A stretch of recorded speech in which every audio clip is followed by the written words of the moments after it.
DUGROZ Reports, and welcome to an unscheduled live stream. Joining me is my friend John R. from John's Credit and Travel. How you doing, John? I'm doing well. DUGROZ, how you doing, sir? Great, great. Yeah, I've got some cereal going tonight. I'm a cereal live streamer, so I haven't had That's all right. supper yet. So hopefully, if anybody hears any like crunching noises, let me know. It's DUGROZ's Rice Krispies. It is Raisin Bran Crunch, actually. Nice. So that begs an important question, John, living in the Midwest. Have you got any of your Hy-Vee prepaid Visa cards yet? I have not. I live about 2 miles from the closest Hy-Vee, so just haven't. I'll probably swing by there tomorrow, as I'm going to be down that way anyway to run a few errands. So I'll probably swing in there and do it then. Tomorrow's the last day. Yep, I'll make sure I do it then. That's a good deal. Yeah. So $7 purchase fee, $10 discount on a net basis. You're basically buying them for a $3 credit, effectively. What do you? How much do you normally buy? I like $475 usually. Okay. I've done very minimal manufactured spending so far this year, but for the small amount I have done, I've found it can be problematic to go right up to $500. So I like to keep it right around $475, $480, somewhere in that range. Yeah, and Hy-Vee's kind of weird about like how much you can purchase and if you can use. At least here they are, and I'm assuming they're probably the same way up there in Des Moines too. But they're like you can only buy a certain amount with a credit card, or you can only buy a certain amount in one setting, or like. So in my experience, you can only buy $999.99 in one day. For some reason, it's a penny under $1,000. So in theory, you could max one card out at $500, but the other one would have to be no more than $499.99. Yeah, I mean, great way to hit us up, right? But yeah, we are officially recommending caution, though. Yeah, I would never do that. Right, John? I would never do that. So, the whole gift card thing freaks me out. So I usually only buy gift cards when it's someone's birthday or the holidays or graduation or whatever. So I just don't. I'm not comfortable playing that game. So yeah. Who else in here tonight? Yeah, let's take a look. So I see Xavier. How you doing? Yep. Matt Xavier. Clausen. Yep. See Matt. John McKinstry, Juan Garcia, Michael Wong. Hey, Xavier dropped $1.99 in the super chat. Thank you, Xavier. Appreciate that. Mr. Automatic. Yeah, he gave me the exact same amount this morning. Thank you, Xavier. I just heard a funny noise on my headphones, so if anything goes wrong, let me know. Okay. And I was also going to mention, if anybody in the comments can just say, make sure our audio is okay. John and I are both new to live streaming on our phones. At least I've only done it with other people before, so haven't either. All right. Matt Clausen said both, which I assume means both are fine. Very good. Okay. Matt also asked any follow-up on the Signify. No, nothing has changed since this morning. I checked my Wells Fargo account a couple times. It's a Saturday, so they're probably not in the office, manually loading those new cards and those kind of things. Yep. So, John and I were thinking, well, maybe kind of the inspiration for the reason we're getting together tonight. Do you want to share that while I take a few more bites of cereal?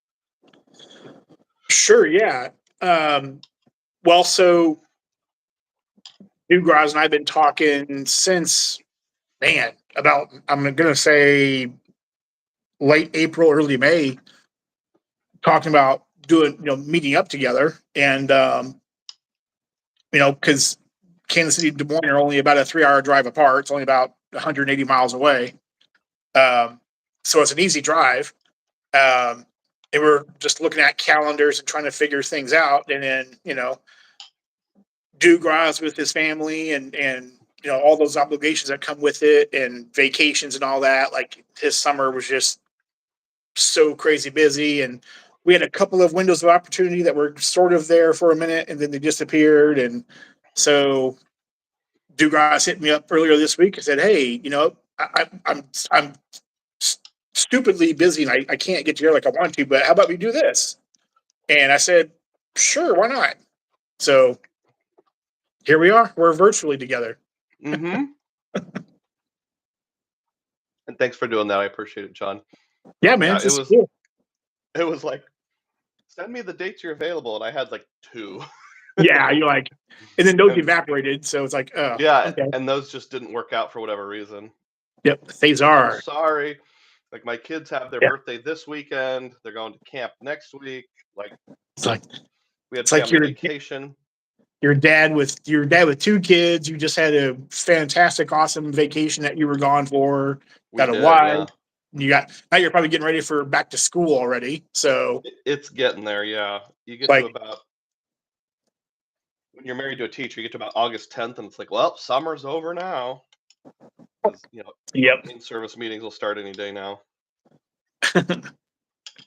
things are. And Mr. Juan Garcia, see you guys. Michael's here too. Nice. All right. Should we try to catch up with questions from people, or do we want to go over our pre-planned topics first? Doesn't matter to me. Let's go with the pre-planned first. That way we don't actually miss anything. Okay. So, one of our main ideas was this. So, I know you use American Express cards quite a bit. And when I say American Express cards, I'm mostly talking about cards that earn the membership rewards. Yes. And I use them very little. So maybe we can have a civilized debate on why that is. Although I wouldn't really say debate, just Yeah. different things work better for different people. So maybe you can Yeah. say why it works so well for you, and it's been a little more limited for me. And I don't like that debate term either in this thing we do, because it's literally it's we're getting ready to talk about what works best for me and what Hmm. doesn't work, and vice versa. And that's totally fine, right? We all, our situations are all specifically the way they are and different from everybody else. So it's Right. totally okay. It's totally fine. That's why there's a bazillion different credit cards out there. So, but to get to answering your question, when I started down this path of thinking to myself, okay, I want to travel more, and I got to a place, where I'm doing pretty well. I got a good job, a career I love, and little debt and that kind of thing. I'm like, I really want to start traveling, seeing the world, because it's either start doing it now or you get too old. And 'cause Hmm. I'm I just turned 52 2 weeks ago, so and been on this better health journey and all that, and I feel invigorated and I feel alive. And it's like I want to grab the bull by the horns and travel. And Yeah. so I started doing the dive into videos and researching credit cards and all that stuff. And so I did a video on what my credit card journey was like up until I decided that I wanted to start traveling. And so I started looking at, okay, what cards do I think would suit me? And because I am a Delta fan, I fly almost nothing but Delta. And and this is the reason why. And I know that everybody's experiences are different, right? We all have, it's like, I could, you and I could have, Verizon as a phone service, and Verizon for you is amazing, and Verizon for me has been nothing but a dumpster fire. Hmm. It depends on our personal experiences, right? And so for me, I love Delta's hardware. I love their service. The flight attendants are always awesome, especially in first class. Like I said, their hardware is great. I've never had an issue. Now, all that being said, I know they're not perfect, because nothing is perfect. Anything that man touches is not going to be perfect, right? Um, but my experience have always been great with Delta. I've had bad experiences with American. I've had bad experiences with Southwest. It just is what it is. I'm going to stick with what works for me. And so with Delta being, holding hands with Amex, it just kind of made sense. So my first kind of card into that realm was the Delta Gold.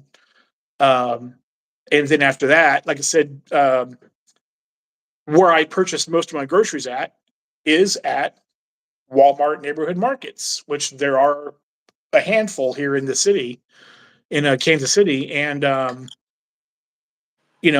the city cards, Chase, whatever it is that might have a grocery multiplier on their cards does not work at Walmart grocery stores. Well, think about it. It works, but it's only 1X. So, Go on 1X. and I'm, next to my mortgage and my home, food is the most expensive thing in my budget. And yes, I do live by a budget. I have a budget in a spreadsheet, and I go through it every month, and I set it up every month. Food is the most expensive thing, for me, and especially, eating healthier and that kind of thing. Like buying healthy food is not cheap at all. I spend about, as a single guy and eating as healthy as I can, I spend about $600 a month on groceries. And then you talk about dining out. I probably spend between $200 and $300 a month dining out. So okay. I'm spending close to almost $900, $1,000 almost in dining out and basically food in general. And that's where the gold card from Amex comes into play, because it gives me that 4X at the Walmart grocery stores, and nothing else comes close. So for my specific situation, that's why, Delta works in it. Again, Amex, the Amex Gold card works because of my, grocery and dining out, where I do those at. And that's just kind of why I gravitated to where I did.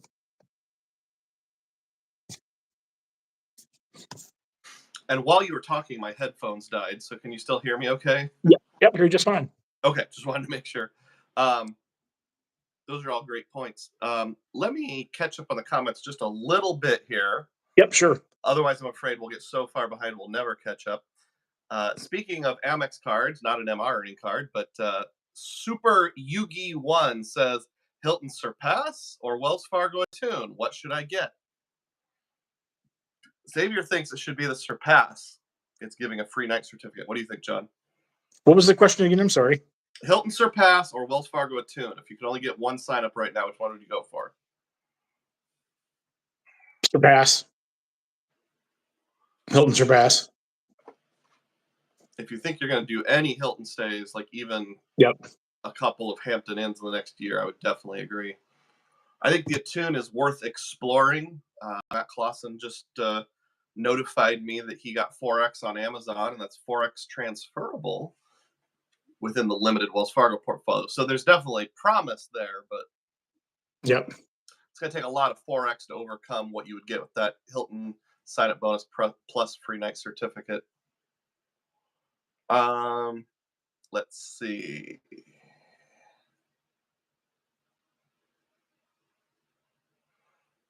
Why are you doing it on the phone versus the computer for the live stream? Well, I don't have StreamYard. I don't believe John does either. And the only way to do a joint live stream using the built-in software is to do it on our phones. So, like it or not, that's where we are. Let's see. Cesar says, 2 of the greatest content creators in the game. Whoa. I think that's very kind, maybe a bit of an exaggeration, but very kind, yeah. Not going to fight you there. Filmo78, who subscribes to almost every single channel in the universe, is here. What's up, Filmo? Richie, the CEO. Anthony Ventures here. Let's go. Okay. Cesar likes debate, so we need to argue and debate, he says. Okay. Oh, so David William notes that the Built card got a 1,000 point cap on rent day starting, I think, October 1st. Did you see that? I saw a mention of it. I didn't read any articles yet, though. Yeah, so my understanding, and this was like midnight last night, so my brain wasn't functioning. But I think starting in October, like, you know how you normally can double your points on rent day? Yep. The doubling portion is capped at 1,000 points. So like if you did just a 1x transaction, you could spend 1,000, you'd get 1,000 matched, and that would be the cap. If it was dining, which is normally 3x, you'd get your normal 3x. But really, there'd be no reason to spend more than $333.33 because that would be the max that you can double. Which, yep, I haven't gotten the built train yet. I know you did because of, again, a very unique situation. Holding a Wells Fargo mortgage. Am I right about that? yep, yep. Okay. Yeah, and built allowing Wells Fargo mortgage holders to make mortgage payments through their ACH program. Mm-hmm. So it's been amazing. I've done it for about a year now. Yeah. So I had a thought that I've mentioned many times on my live streams and my regular videos that I have parents who live in assisted living, and lots of people have said things like, well, why don't you get the built card? I bet you could probably pay their assisted living, the rent portion with that. And that might be true. However, right now their situation is they will let me pay with any credit card and no fee. They on the form it says there's a 2.5 processing fee, but they never actually enforce it. So it's really kind of nice and almost an unfair advantage that I have like $5,000 of built-in spend every month. It's 1x on whatever I do it on, but that's great for if I'm working on a sub. Yeah, I'm gonna say because I remember you mentioning one of your videos. Because I think you were talking about it more in depth in one of the member videos. And if you're not a member, you could become a member of DUGROZ's channel because his members only videos that's where the really good stuff is. The really juicy stuff I don't want to just let anyone know about. I remember you talking about that in depth, and I'm thinking, man, that's like, it's kind of like in your situation, right? A built-in situation for you to where anytime you want to get a new card, you can easily blow a sub out. Yeah, that's some of the really expensive ones, like 15,000 in 3 months is. I would have to commit like all 100% of my spend, including that, to it. But I could do it. But there's a lot of cards out there where $5,000 will get you the entire sign-up bonus. Yep. And also too, I wanted to mention too, with me being an AMEX fan, obviously, if I'm flying Delta mostly, then the platinum card comes into play for lounge access. So it's either the Sky Clubs, obviously, which we have a Sky Club here. Obviously, Centurions, and the 4 or 5 other different brands that card gives you access to. Well, without the platinum card or the Delta Reserve, I would have no access to Sky Clubs or anything. So it's kind of in my mind, it's kind of part and parcel. So yeah, but not to belabor a point, but just to kind of put a ribbon on the whole reason I mentioned the thing about my parents and the built card. Sorry. I mean, go off. Sorry about that. That's all right. If they change to a different assisted living facility, which they might have to in the future as their assets diminish, they might qualify for like a low income type thing. Will that new facility take any credit card without a fee? Well, probably not. I think I just got lucky and hit gold there. So if that were the case, then I would probably hop on the built card because at least we could get 1x if nothing else on it. Yep. I was going to ask you about we're bouncing back and forth between the questions and the whole you use Amex, and I kind of do, kind of don't. So let's go back to the main topic for a few moments. Do you transfer your points from MR over to Delta with regularity? I have. Do you feel like that's a good value? I have not. I've not transferred anything over at all to Delta. And the reason why is because like this year, I actually was putting spend on my Delta Platinum card to get to silver status. So I've got a bank of Delta points. I don't need to transfer anything over anymore, at least for now. down the road, if there's a really good, redemption somewhere, I will do that. I'm not going to willy nilly transfer anything over, just on a whim. But if there's a good opportunity, I definitely will. Yeah. I know one complaint people have about Amex's relationship with Delta is there's some sort of like domestic transfer partner fee. It's only like 6 cents on the dollar, but I mean, who wants to pay 6 cents on the dollar, whatever that is? Yeah, I mean, it would have to be like a really crazily good killer redemption. Yeah. Yep. So how? Two questions then. How do you earn most of your Delta points, and what are good sweet spots, I guess you'd say, for redeeming them? To avoid the nickname Sky Pesos. Well, so the best way, obviously, is through subs. Um, because the cards are not exactly spectacular earners. I mean, very few, if any, airline cards are. Mm-hmm. But the sweet spot, which I haven't really done yet, I've been digging around in looking at different flights for different times. But going into like next year, I've seen, and it's been a little bit. I've not checked for a little while because I've been so focused on travel for this year.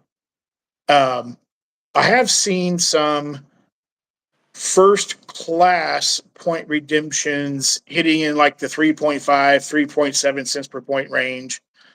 I think I saw one that was like 3.9, if I remember correctly, which for Delta Sky Miles, that's great. So, and this was like looking into like I said, next year for travel next year that I just haven't done yet. I was just kind of picking around, seeing what was out there. But and of course, and those are not all the time, right? It's not you're not going to see that all the time. I did see a couple of those out there, so they're there if you can find them. That's probably the sweet spot. Is for me is first. The minimum I will fly on a plane is Comfort Plus or insert name of another airline, mid-range seat. Right. Because I'm a big guy, I'm tall, but I have really long legs, and so my knees stick out crazily far. Oh, and okay. and even like in Comfort Plus, it's kind of a push because my knees are almost up against the back of the seat in front of me, even in Comfort Plus. So economy's out. There's no way. Okay. So it's like Comfort Plus is like, I can make do here, but it's if I can swing first class, I will.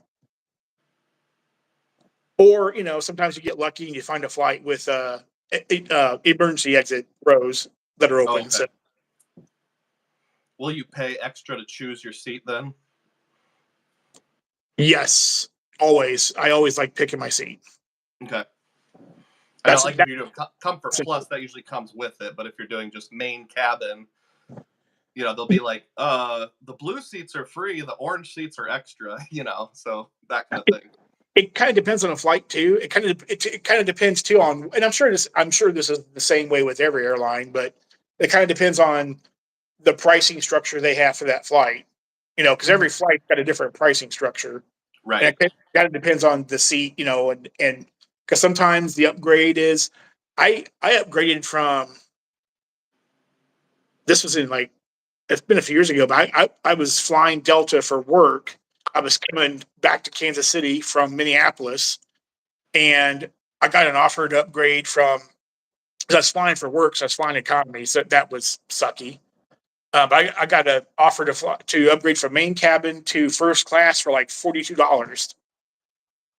I'm like, I'm jumping all over that. So yeah, I just pay for that out of pocket. But yeah, it just kind of depends on what's out there. What the what the price structure is. So sometimes the upgrade option is insane and no way, and other times it's like, okay, I'll do that.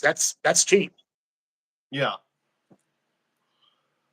So I pulled up the generic web page here of like compare different Delta cards, and you told me none of them are great earners on everyday spend. So are you mostly getting them not for the earning power, more of the benefits? Is that a fair assessment? You talking about the cards? Yeah, the Delta credit cards issued by Amex. So, pardon me. I'm not sure if it's card or cards. I'm not sure if you have more than one. So I have two. So I have the gold, Delta Gold, and Delta Platinum. Okay. So I got both of them last year. I got the sub on the Delta Gold when it was like an elevated 70 or 75,000 offer Okay. in March of last year. Mm-hmm. I actually did the Delta Platinum card with no sub at all. Oh, And I think I remember that. yeah, and that was for my trip to Iceland last year where I wanted to have lounge access. Mm-hmm. And I was willing to take the card with no sub to experience that. And it actually ended up working well because with the under the old structure of that card, you still had to pay like a $50 fee, right, to get into a Sky Club. Mm-hmm. But on my way to Iceland and back, I had 3 visits, and I got into the Sky Club with no charge at all because there was some issue with my card, like it was valid, but Mm-hmm. they couldn't it wouldn't they couldn't get it to registers for some reason. So I just got into the lounge for free every time. So Yeah. so I saved $150 because the card was malfunctioning or their system was malfunctioning or something. But so I took it for no sub. I mean, for that access. So but I've earned most of my points with the gold sub. Like I said, I have spent on the card too. That's been to spend. Like I said, I spent on the platinum card, the Delta Platinum card, to get the silver status. So I've had several flights this year and all the flights I'm taking this year are they're cheap enough. It was better just to pay cash because I found really good rates. So, um, it just made sense to pay cash for them. So, And what does silver status get you? well, mostly being in Kansas City, which is not a hub of Delta, at least not yet. Mm-hmm. There's been some talk about it, but um, That'd be pretty sweet. that would be pretty sweet. But in a non-hub airport, you would have better chances of being upgraded. So, like, from Comfort Plus, better chances of being upgraded to first class, or if you're in economy to Comfort Plus, or whatever. So the biggest thing is the better chances at non-hub airports to be upgraded. Yeah. And how often do you find that you get an upgrade? Well, I won't know until next year because I won't have it takes effect January 1st of next year. Oh, I'm sorry. Okay, I misunderstood that part. Yeah, like right now I have no status at all. I'm just a dude. Yeah. So I but I'll thought have it'd be like Southwest, where once you earn it, you get it for this year and the remainder of next year, but I guess not. No, it's effective the next calendar year. Okay. All right. Cool. Why don't you ask me some questions while I eat my Raisin Bran? So, DUGROZ, why do you hate Amex for? No, I'm just kidding. Caesar said he wanted to see a fight. So, no, I'm kidding. So why? I know you have Amex. You have a mixture of everything, pretty much, right? Right. I'm trying to work on that and get it a little more under control. I grew a little faster than I meant to. So, in your situation, and it seems like really, Chase is the best ecosystem for you. At least it feels that way. Mm-hmm. Based on seeing watching your lives and watching members only videos and that kind of thing.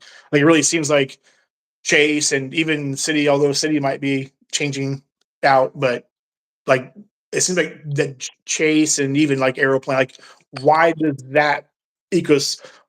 Why do those ecosystems work better for you? Yeah, good question. I'm trying to actually pull up my point totals right now, which I had ready to go this morning. I'm doing the live stream on my phone. I've got the computer directly behind me, which is why I'm looking like this, Yeah, one you're screen fine. here, one screen here. Yep, um, no problem. so I think it's a function of uh, there's some sort of Venn diagram with overlapping parts of like the kind of travel I do and where I live. Hmm. So starting with where I live in Des Moines, Iowa is my home airport. Um, there's DSA. no lounge in the Des Moines airport. Not a single airline, not a single priority pass, not a single Plaza Premium, nothing. So that takes one thing off the list. There's absolutely no need to go for lounge status with a specific airline. That would be kind of pointless. By the way, I just noticed Cesar wants us to debate, but Pepe Shalady says this is the most adult conversation I've ever heard. um, Nice. well, you got a guy in his mid 40s and a guy in his lower 50s, so Yep, we may not be exciting, but we're full of information. full of something. Something. Uh, when I travel, I'm completely a free agent, and kind of in a way because I have to be. You know, not only do I live in a small market airport. I Mhm. mean, some people might call Kansas City small because it's not really, it's not like a Dallas. But if you True. think Yeah. if you think KCI is small, try Des Moines. Although interestingly, there are even smaller airports I have found out in some of my travels. Um, I also travel to a lot of off the beaten path places. Yep. So it's pretty common the airport that I'm landing in also doesn't have any sort of lounge. It's just wherever I have the layover. So um, there's not any hub that I'm loyal to. I've kind of learned like there are some that work better than others. Um, so that's why I don't really have any airline specific credit cards other than the Air Canada Aeroplan card. Although I've never flown an Aeroplan, that's just for the pay yourself back. I don't use it for any airline benefits whatsoever. So obviously, all of the Delta cards are out. Um, Makes for me, actually, if you put a gun to my head and said you have to pick a favorite domestic airline, I would probably pick Delta because the handful of experiences I've had have been really good. But I'm gonna pick whichever airline gets me to the place I want to go at the best time, somewhere on the sure. best time, best price matrix. Price isn't everything, but it's something. True. Um, Agreed. so yeah, like the most recent trip we took, Washington D.C. As far as I'm aware, the only direct flight is on American. So we took American. It was also the cheapest with points. I can book it through British. Um, the trip before that, in April, I went to Charlottesville, Virginia. That was also American. Just the way it worked out. I mean, that's an even smaller airport that um, there's maybe only two or three airlines that even fly into it. So that's one factor. Um, the other factor is I think most people would agree with me that you're going to get the most value out of American Express if you are doing international business class and first class flying. Hmm. Um, there are okay ways to get value out of Amex with domestic flights, hotels, those kind of things. Hmm. But there's no terrific way that I have found that fills a niche that something else can't fill better. You know, Yep. let me use an example. I know the Amex Business Platinum card. You can pick your favorite airline, and then on that airline, you can get, I think, a 35% points rebate every time you use it, which equals like 1.53 cents per point, which is okay. It's actually decent. I think 1.5 for domestic is pretty good. But the catch is you have to name an airline and pledge yourself to that one airline. Well, Yep. I just mentioned earlier, I'm a free agent, so that's not a great fit. Whereas I can use the US Bank Altitude Reserve, I can use the Aeroplan Pay Yourself Back, I can use the Chase Portal to book anything at 1.5. and I don't have to commit to myself to what are the Platy cards up to now? Almost $700 annual fee. Yep. Yep. So if I'm missing something, I'm all for changing my mind if somebody wants to talk me into it or out of it. But it just seems like there's no easily replicable trick that I can use reliably with Amex. What's odd is, even though I say that, I have 446,000 Amex points right now, because even though I don't use it for day-to-day spend, their sign-up bonuses are so good that it's like sometimes you just can't resist. So I'm thinking next summer in 2025, we'll probably go back to Europe. No plans yet. Maybe even England. I'm not sure. That's probably where those 446,000 Amex points are going to come into play. So I'm taking one international trip about every other year at the current pace. So it's sort of like Amex is a big stair step. I get a whole bunch and then I just sit tight. But I don't put a lot of everyday spend on them. I have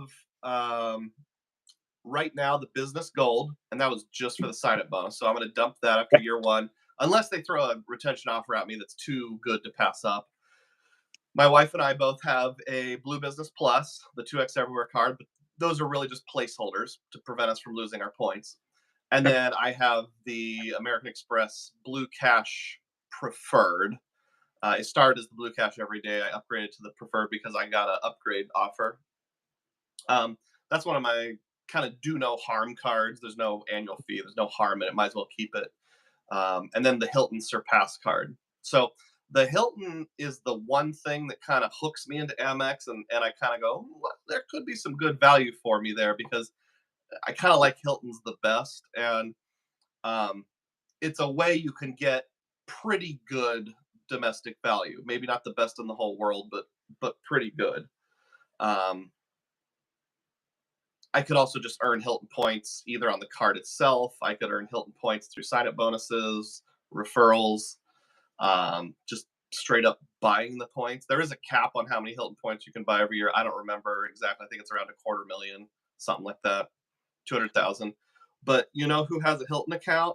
Me, my wife, my mom, my dad. So I don't think I'm going to run out of ways to buy Hilton points. So yeah. So that's kind of where I'm at. You know, I'm not opposed to Amex. It's just I don't live and breathe Amex. It's just kind of like, it's over there. It's fine. Very little spend goes on my Amex cards. So that's where I'm at. Yeah, and that makes sense. I know, sometimes you see comments, whether it's in videos or it's in streams or it's in the Discord or whatever, everybody, people will say, oh, this ecosystem sucks, or it's trash, or I hate that, or whatever. And it's just like, okay, that's fine. If it doesn't work, that's my thing, is people kind of get hateful sometimes about stuff. And it's like, why be hateful? If something doesn't work for you, it's okay. Don't bash someone else for something that works for them. I'm not going to sit here at all and tell you, DUGROZ, you're doing it wrong, because literally every time I watch a video of yours or I watch your live stream, I learn something. Oh, so, and it's and what I love about your channel is how, first of all, like how down to earth you are, but like you're like the everyday family, Midwest family guy, and this is how you travel. And I love your deep dives into, this is my philosophy. This is why I do it. These are the cards I have. This is what I use everything for. And it's just like, yeah, it's like, man, this is like great stuff. And so for you, it's, I understand when I've seen a few of your videos and a few of your lives, I'm like, okay, what DUGROZ is doing makes a lot of sense. So, and then for me, and I'm a single guy, right? Like, if and when I ever do meet my player two, and I don't know about kids or anything, but if I do have someone else eventually, then things might change a little bit. As far as how travel goes, or how many times a year travel is, and that kind of thing. Whereas right now, being single, I can pretty much do whatever I want. So I've got what 4 trips this year, 1 international, 3 or 4 domestic for this year, but next year right now it's 3 international. So, and a couple domestic. So, I'm kind of in both camps. It's kind of like I'm at a point where I want to see if 'cause I've been to and visited like 20, 29, 28 states so far. So I've got more states I want to see. So I figure like every year I'm going to go, to at least 1 or 2 new states I've not been to yet. And then I'm going to, 2 or 3 trips internationally. So it's going to be kind of a mix of a little bit of everything. Whereas for you, it makes a lot of sense that most of your travel is domestic. Whether it be you have like the big trip or you have like a lot of road trips. And there's nothing wrong with that. I have a road trip I'm doing next year. I'm going to go down to Southern Illinois and check out Metropolis, Illinois for Superman. So, and I'm not opposed at all to a road trip. But I mostly fly. So, Did you say Metropolis, Illinois? Yep, it's at the very southern tip of Illinois. It's right now across. I feel the need to look it up on a map. It's right across the river from Paducah, Kentucky. Oh, there it is. Okay. Ohio River. It's like all things Superman. It looks really neat. I want to go. Oh, I get it because the name of their city is Metropolis. And, yep. Yeah. Yep. Okay. So, but yeah, everybody's different. Everybody's situations are different. So, Yeah. like, and mine could change at any time. Like I said, I meet someone, or I meet someone and say she's got 2 kids. All of a sudden, if things all work out, the stars align. Well, then all of a sudden there's a family. So then change. But and I can tell you, I usually do at least 2 solo trips a year. Traveling alone is very different. Yep. Than traveling with a wife and kids. And obviously, the budget is one thing, needing more points is another thing, but you also have to consider what the other people want to do and what they can handle. Like one example I brought up a lot is, and this is way off topic, but I might as well finish my thought. When I travel alone, usually I will try to get a hotel with a free breakfast, whether it's through a credit or just, like a place that just has it. I'll eat a big breakfast, and then 9 or 10 o'clock in the morning, I'll go exploring and just push straight through. I'll just skip lunch, or get like a gas station granola bar. About 6 o'clock, 7 o'clock, 8 o'clock, maybe a little later. Then I'll come back to the hotel and eat a big supper and just call that good. 2 meals a day is fine. The rest of my family can't do that. They have to have lunch. So it's just one additional way in which it's just different. Not bad, just different, and something you have to consider. And as far as like people criticizing other people's setups, I see it once in a while, but I think for the most part in our community, we do a pretty good job of being understanding that what works for you may not work for me. If you live in a big city, I mean, I hear all these people with like the gold refreshes talking about the Resi dining credit. It's like, well, you know how many Resi restaurants there are around here? I believe there's 2 in the entire state of Iowa. And they're both like on the opposite side of the metro area from where I live, and I've never even heard of them. So they're probably West Des Moines out at the what's the Jordan Creek area. Jordan Creek Town Center is like the fancy area, and that's about 35 to 40-minute drive for me one way. So how did I guess that? Not really appealing. Yeah. And it's Kansas City. So here in the metro, there's 15 or so Resi restaurants in the metro. And about half of those are ones that I actually like and have eaten at, that I enjoy. Good. And they're, within they're, like 5 miles or closer to my house. So it just kind of works. Yeah. I watched your video about the US Bank Business Connect card and how if you kind of pair that with, I think it was your Delta Platinum, right? Yep. That you can kind of make an evening of like take an Uber to a restaurant, indulge, use the Connect to take a different Uber home, and Yep. use up all those credits about 4 times a year. Yeah. So cause I had someone question me about, well, why are you spending money that you shouldn't, that's making you spend money, so they were, kind of a criticism of, well, you're doing something you wouldn't normally do. Well, so I have the Uber credit or the rideshare credit and the resi credit on the Delta Platinum. And then there's the, then of course, if you saw my video, I talked about I'm using the Business Connect for the ride back home for that rideshare credit on that card. Well, the reason why I do that so here's in my mind, it's cheaper to Uber back and forth to the restaurant and eat dinner than it is to potentially get a DUI or DWI, because when I do that, I'm treating myself, and I'm usually having a glass of wine or two or a beer or two. So, and in a fairly short amount of time too. So if I'm treating myself, I'm not going to drive. So, right. And I appreciate that.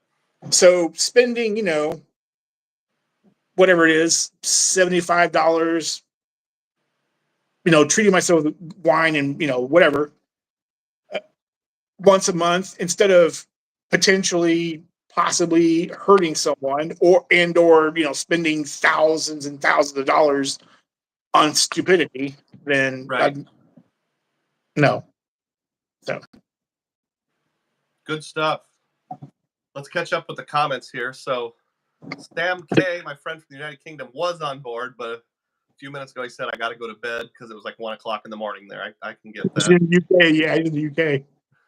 Yuri says, even $600 for groceries is a lot. Where do you live? We spend $500 a month for 3 people. Any thoughts you wanted to share on that? Well, Yuri, I would question, okay, so $500 for 3 people, how healthy are you eating? Because I'm eating really healthily for my better health journey. So I don't know. Yeah, that's $167 a person for an entire month. It's doable, certainly. But that's way less than what we spend. If I were to kind of estimate, and actually we never really brought the grocery topic back around to Amex. I probably should have. If I were to estimate, we probably spend in the neighborhood of $1,000 a month on groceries. It's a little difficult to define exactly what is groceries, like, because we don't make one trip for toilet paper and a separate trip for food. We kind of just lump it all together. Yeah. But to tie it back around to Amex, we do 80% of our grocery shopping at Walmart. And unfortunately, where I live, there are no Walmart neighborhood markets, so it's just plain Walmart, and it does not code as a grocery store. Nope. So there actually was a time, maybe 2-3 years ago, where you could do a Walmart online grocery pickup, and it would code as grocery for any American Express card. But at that time, they had a separate website. It was called like WalmartOnlineGrocery.com. Mm-hmm. And around late 2022, I think they merged Walmart.com and Walmart Online Grocery under Walmart.com. So it has no way of knowing if you're getting groceries or just general merchandise. So like on the American Express Blue Cash Preferred, I went from 6% down to 1%. And I just about flipped a gasket when that happened.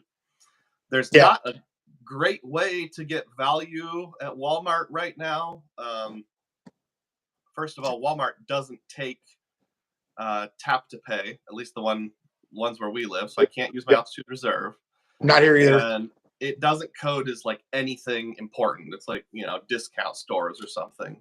Yep. Those of you who watched this morning realized I thought about getting the Redstone Federal Credit Union card, and that didn't work. Yeah, that got neutered, I think, very recently. I just started seeing data points about a month ago. It's not a super popular card, so there wasn't a lot of coverage out there, but be the data point you want to see. So yeah, for me to get the Amex Gold card, it almost doesn't matter for groceries. For that small amount of groceries, the difference between 4x and 3x somewhere else is pretty minimal. Yep. Even 3% cash back on like the Blue Cash every day is not that big a deal. I can get 3x Aeroplan, 3x on City Premier, City Strata Premier nowadays. So it just doesn't quite fit.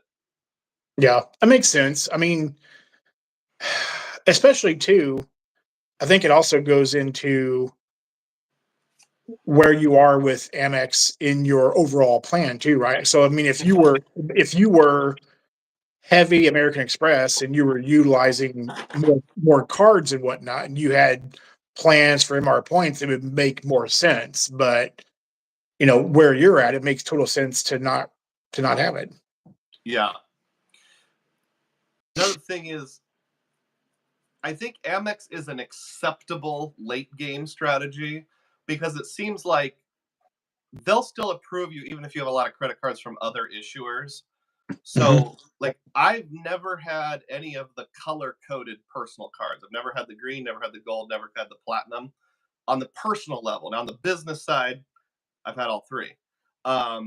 So if I kind of take a step back, wait a few years, like maybe after my kids go to college, it's just me and Mrs. DUGROZ, and then I decide to head down that path, I still can.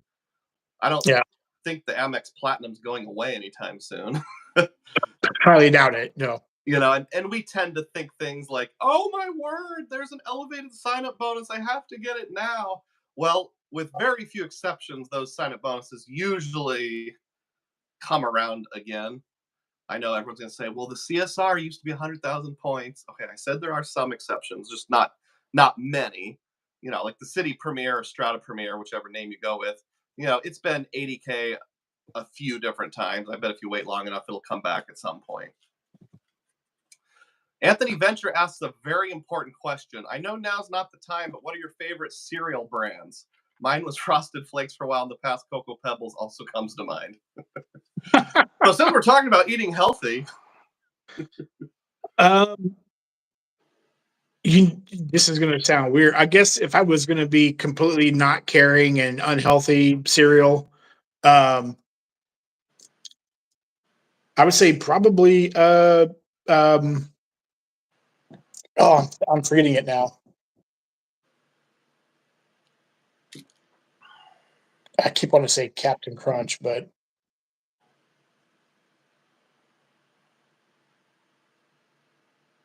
like probably my pick. Yeah, it's been so long since I've had it. mm-hmm. It's called Captain Crunch, but I'm boring. I actually like Raisin Bran, so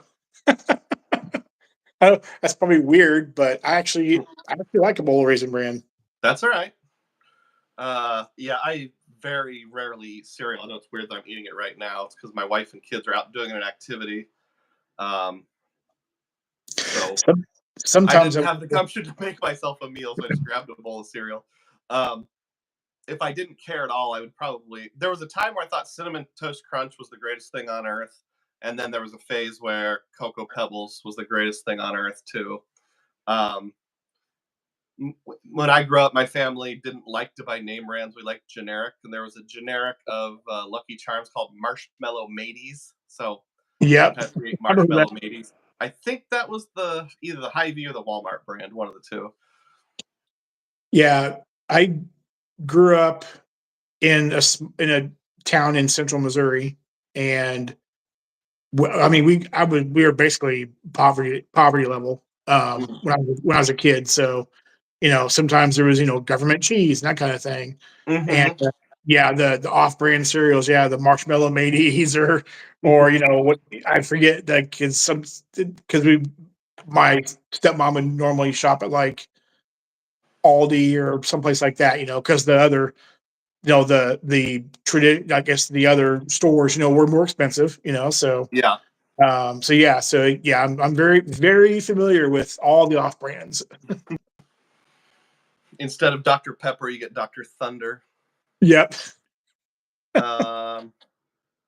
Cesar asks if you would consider running the numbers and using something other than the gold card with a no annual fee so you don't have to deal with 38 different credits. Have you ever thought about abandoning the gold card and going with, I don't know, like a Saver One or a 3% everywhere type card? Not 3% everywhere, but 3% on grocery type card. So I have for a second until I cannot get a Capital One card because I'm not their demographic. Yeah. So that's out. A 3% card at Walmart Neighborhood Market doesn't work because only city cards don't work. When Chase has a grocery category, and I've tested, and I can send people screenshots if you want me to. I've tested. I've went into the Walmart Neighborhood Market, bought something with my gold card, and bought something with the City Strata Premier, or I guess it was the Premier card then.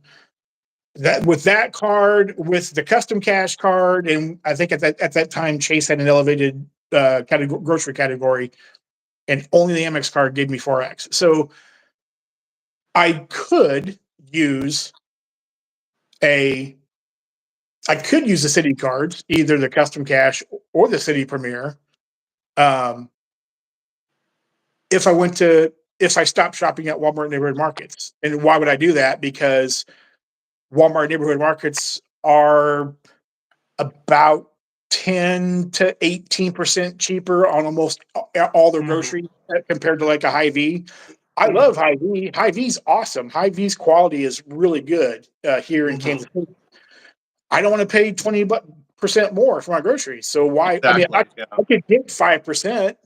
Why do I want to pay 20% more when groceries are already high enough? So for my circumstances and for what I like, and Walmart Neighborhood Markets are, and I know a lot of people hate Walmart for whatever reason, and that's fine. Whatever floats your boat. But I like Walmart Neighborhood Market. The one I shop at here is clean. I mean, I live in suburbia, so it's a nice store. It's clean. It's undergoing renovation right now, and it's pretty good quality food. I would put it maybe a step down from a Hy-Vee in some ways, but it's pretty solid. So it's like a step down from what now? Like a Hy-Vee. Oh, okay. It's pretty quality. So why would I pay more? That doesn't make any sense to me. Yeah. So I've kind of run the numbers, and in my mind, it's it doesn't work. It reminds me of, I don't hear it a lot anymore, but a year or two ago, I often hear someone make an argument like this.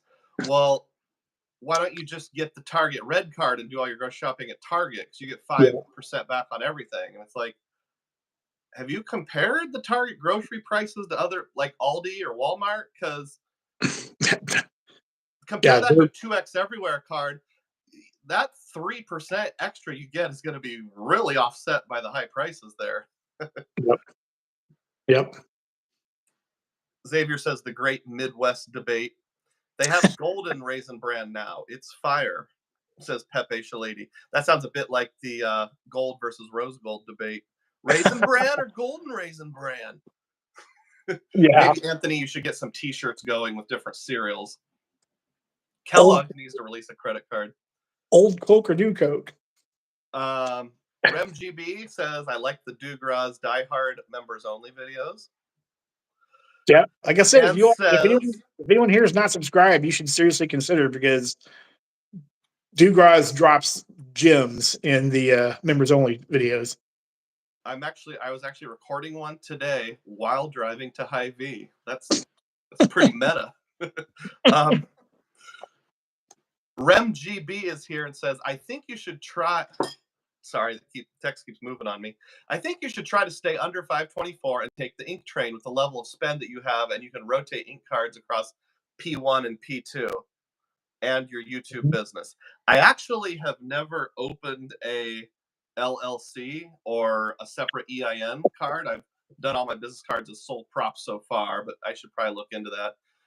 But I agree with you as a concept. I hit a point maybe 2 years ago where I thought to myself, I've got all the Chase cards I want. I've kind of perfected my setup. I can now blow past 524. And I went, I wouldn't say careless, but maybe a little bit on an app spree for a while. And the one I regret the most is I got a card from Fifth Third Bank called the 1% Everywhere card. And the only reason I got it is because it had 0% APR for 18 months. and I wanted to be able to spread out a couple big purchases. But I look at that card now taking up a 524 slot, and I'm like, that was dumb. I disagree with myself from 2 years ago. I should have tried the standard 524. Even if the goal was to get a 0% APR card, there's several business cards that are 0% APR. I know US Bank has some. And in fact, as far as I know, the Chase Ink Business Cash and Ink Business Unlimited are usually 0% APR for 12 months. So, I could just get one, wait 6 months, get another one, and accomplish the same thing and stay under 524. So, whatevs. I mean, I guess, I guess you might regret it, but at the time it sounded like the card come in handy for something that you needed. So it did. I just saw the 18 months and got a little wowed. I just think if I had slowed down and thought of another way to accomplish the exact same goal, I probably could have done that. Yeah. Instead of a card with no sign-up bonus that's from an issuer I don't normally use and takes up a 524 slot. Yeah, I get it. When do you fall under 524? Sometime in the month of May next year. I'll probably wait till June 1st just to be on the safe side. So I'm going to get back on the choo-choo train. I know people like Chad from Chad's Money Minutes and Anthony Venture have been able to beat 524 with business cards. I tried that earlier this year and they rejected me. I even called Recon and they're like, no, you're over 524. I'm like, oh, you just say it nowadays. Okay. I remember you talking about it. Yeah, in the video. Yeah, I think you talked about it in the video. So yeah. Yeah, I mean, it's I'm at 920. Well, no, I just dropped 824s. I just had a card fall off. So 824 now. I wouldn't if I behaved myself, I would fall under 524 in July of next year. So basically a year from now. You said July of next year? Yeah, July of next year. So I got a mail offer from Chase for the first time ever in my entire life a couple months ago for the Aeroplan card. It was like a $75,000 point offer. And I thought, well, this is kind of weird. Because why are they sending me a mailer if I'm over 524? And so the Aeroplan card, because the more I've learned about it from you, I thought this is kind of a good card. This would be kind of nice to have. So I thought about it, like it's got an elevated offers. I mean, those Aeroplan points would come in handy. And so I thought, okay, I'm going to try it. And I got denied. So I didn't, and they basically said, too many new accounts. I knew, and I didn't fight it or anything, but I was just kind of like, why did you send me an offer in the mail when I'm over 524? Yeah. So it's like one time I got a pop-up on Amex that's like, while logged into my account, you're pre-qualified for, I think it was they have a 2% business card that's cash instead of points, which I've had in the past, but I'm like, well, if you're popping up an offer that says customized just for you, it's a business card, won't hit 524. I think it was like $400. Like, yeah, I'll go for it. And then I applied using their special link and they pop-up jailed me. It's like, why did you send me a customized order for something I'm not qualified for? Same thing with Chase and your mailer. Like this year, I've only gotten 3 cards this year. I've got the Blue Business Plus in January. I got my first hotel card. I got the Surpass card also in January. Oh, okay. Yeah, they sent me a mailer. They sent me a mailer in the mail with like a week left to apply. It's like, why am I getting this now with a week left? So I applied for the Surpass card and got the Surpass card. So that's the only personal card I've gotten. And then the last card I got was the Business Altitude Connect card. So which I just finished that sub on. But I've kind of cooled my jets a little bit. this year so far, but mostly because, it's like, before I turned teen travel, quote unquote, I mean, I already had 2 Chase cards. I already had 2 City cards. I have a couple of FNBO cards, a Bank of America card. Just I already had several cards anyway. It's just like and it just kind of dipping my toes into the business card realm. But there hadn't been a whole lot out there that I really wanted.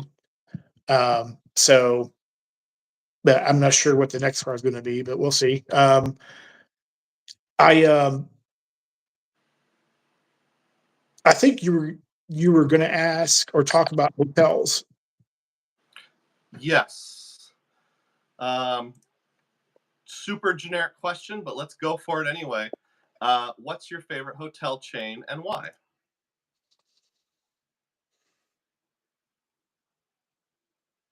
Well, the only hotel card I have is the Surpass, obviously a Hilton card.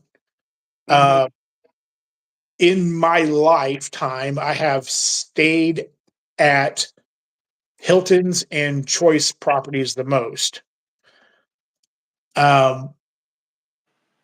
Hilton's always been a good experience. Choice has almost always been a good experience.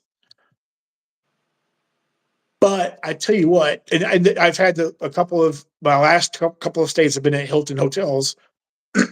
I stayed at a Hilton when I met Chad up in Nebraska back in February, and I just last weekend I stayed at another Hilton back home for the uncle's funeral, and both properties were really nice. Really nice breakfast, really clean room. Bed was amazingly comfortable, like super awesome, Good. bed and everything. So, but man, I really like Marriott's. There's I go to Omaha for Thanksgiving every year because one of my best friends, like his family, kind of adopted me as one of theirs, kind of thing. Oh, that's nice. And I go to Omaha I usually stay at the Omaha Marriott, and it's like a really nice Marriott, like really nice. Like they have their own bar in there, they have a restaurant in there. It's like really nice hotel. And both times I've been there, I was there in May for a um, graduation, and of course I was there last year for Thanksgiving. And both times, I got upgraded to the concierge floor, and without even asking. And you know, I do have status with the platinum card. I have the base status with Marriott, but it's just a super nice hotel, really nice property. I mean, it's huge. It's very big. It's like I guess they have like a bunch of conferences there and stuff like that. And their workout facility was top notch, and so I really like Marriott's a lot. Although it happens to be a chain I haven't really stayed at very much. So, but I'm sort of kind of I feel like I'm a free agent in a way. I don't really like hotel. It's a place to stay. It's right. It's a place to lay your head down and sleep, and it's not that big of a deal to me. But I kind of go back and forth on like what my favorite is. But if I had to pick one right now, it'd be Marriott. Okay. What How about have you you? paid for your Marriotts thus far, given you don't have a Marriott card? I've just paid with both times. So once was with my platinum card. 'Cause I had a Marriott offer on the platinum card Okay. over Thanksgiving. So obviously, I think it was like pay 280, get like the 80 back or $100 back, something like that. It was a pretty good deal. Mm-hmm. So I used the platinum card for that. Made sense. And then the second time I went up there for graduation, I actually used my uh, Delta SkyMiles Platinum card and used the Delta Stays credit on there. So I found a room up there. It was like 170-ish something, and the Delta Stays credit is 150. So I got the room for like $25. So that's how I paid for them. I'm not a huge fan of coupons in general, but as far as coupons goes, that one's not too bad. It sounds like Delta States is usually pretty reasonable and easy to use, just from what I've heard around the grapevine. Yeah, and what's great too is with my stay up there in May, they actually recognized my status and I got the points. They give me the points anyway. Okay.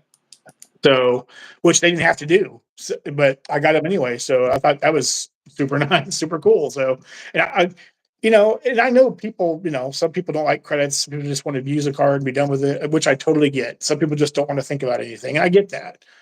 Mm-hmm. I don't mind it because to me, it just isn't a big deal. It just doesn't bug me. So, Yeah. whatever personality I have, it just that like doing that kind of stuff just doesn't bother me. It's like I got a really nice king suite on their concierge floor for like $28. Like, why wouldn't I do that?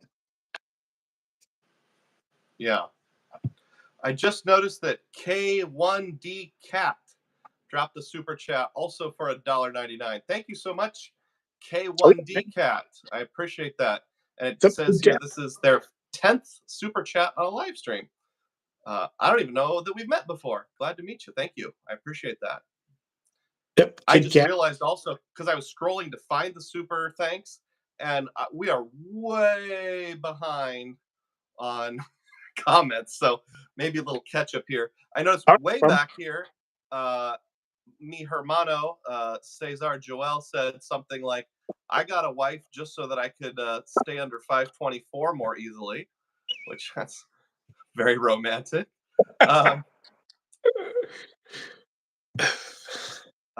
Let's see. Bashing is fun too. Richie, the CEO, says Amex refuses to let me play the upgrade downgrade game. Whenever I downgrade a card, all my upgrade offers are for 0 points. David William, I guess, is a little bit on my side, says Amex cards are only good as a souvenir after you get the bonus. Filmo says, oh, it just disappeared. Sometimes DUGROZ's math lessons hurt my brain. Let's see. Anything else worth mentioning? DUGROZ calculus. A lot of people talking about like how with Amex, if you're within the family of cards and you downgrade, wait a little while and they'll bribe you to upgrade again. And I've only had that once. It was on the Blue Business. Excuse me. It was on the Blue Cash Every Day, upgrading back to the Blue Cash Preferred. It was only $150, but the annual fee was also waived in the first year. And when I get to the second year, I'm going to downgrade again anyway. So I'm not going to actually pay an annual fee.